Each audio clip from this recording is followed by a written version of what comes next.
আসসালামু আলাইকুম রহমতুল্লাহ। প্রিয় দর্শক, আশা করছি সবাই আল্লাহর রহমতে ভালো আছেন। কুয়েতের কি কি ভিসা চালু আছে এই মুহূর্তে, আপনি কুয়েতের কোন কোন ভিসায় কুয়েত আসতে পারবেন, আজকে বিস্তারিত এই বিষয়ে আলোচনা করব এবং আপনাদেরকে জানাবো যে এই মুহূর্তে আপনি যদি কুয়েত আসতে চান, কুয়েতের কোন কোন বিষয়ে আপনি কুয়েত আসতে পারবেন। এর আগে যারা আমার ইউটিউব চ্যানেল থেকে দেখছেন, অবশ্যই এই চ্যানেলটি সাবস্ক্রাইব করুন এবং যারা ফেসবুক থেকে দেখছেন, লাইক, কমেন্ট এবং শেয়ার করতে ভুলবেন না। ধন্যবাদ সবাইকে। প্রিয় দর্শক, আমি কুয়েতের যে দুই ধরনের ভিসা আছে, আমি প্রথমত দুই ক্যাটাগরির ভিসা হয়ে থাকে।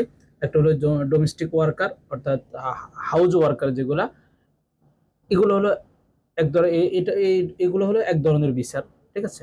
আর একটা হলো যে এই কোম্পানির শরিকার, এই ভিসাগুলা এক ধরনের হয়ে থাকে। আমি সর্বপ্রথম বলবো হাউজ ওয়ার্কার যেগুলো আছে, অর্থাৎ আমেল মঞ্জিল, সাওয়া খাস, তাব্বাক, এই ধরনের ভিসাগুলা চালু আছে এখনো। চাইলে যে কেউ এখন আমেল মঞ্জিল, সাওয়া খাস, তাব্বাক এই ধরনের বিষয় আসতে পারেন।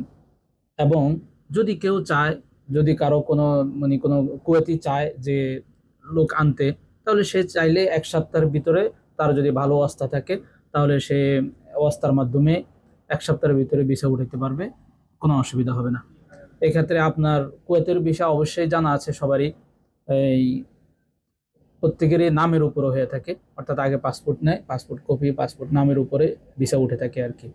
এটা হলো যে আপনার ডোমেস্টিক ওয়ার্কার, হাউস ওয়ার্কার যারা আছে তাদের ভিসার ক্ষেত্রে বলা হয়েছে, তাদের ভিসাগুলো চালু আছে, এটা কোনো অসুবিধা নেই। এবার আসেন আপনি 18 নম্বর ভিসা যেটা, সেটার কি অবস্থা। 18 নম্বর ভিসার মধ্যে অনেক ক্যাটাগরি ভিসা আছে। কিছু আছে শোন আহলি, কিছু আছে শোন আকুদ হুকুমা, তারপরে হলে মাসুরা সগির, মাজরা সগির, এই ধরনের আরো অনেক ক্যাটাগরির ভিসা আছে। এগুলোর মধ্যে এই ভিসাগুলো শোন আহলি যেটা কোনো অবস্থার মাধ্যমে তোলা হয়, 18 নম্বর ভিসা যেটা, এটা এখন কিছুদিন আগে লাবানা পথা উঠিয়ে দিয়েছে। লাবানা পথা উঠানোর পরে অল্প কিছুদিন ভিসাটা চালু ছিল। এরপরে যখন ইরান কাতারের উপরে হামলা করলো, তখন থেকে আবার ভিসাটা বন্ধ করে দিয়েছে। শুধু বাংলাদেশ না, আরো বিভিন্ন ইয়ার কারণে বন্ধ করে দিয়েছে, বিভিন্ন দেশে বন্ধ করে দিয়েছে।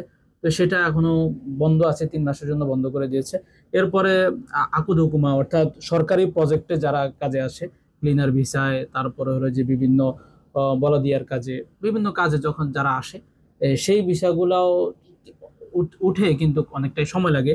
যারা এগুলাতে অ্যাপ্লাই করেন, অনেক সময়ের ব্যাপার। তারপরে যারা মাসুরা সগির, অর্থাৎ দোকানের বিষয়, সেটাও এখনো প্রায় বন্ধ আছে, এখন ওটা উঠতেছে না। এরপরে আশা করি 3 মাস পরে চালু হওয়ার সম্ভাবনা আছে।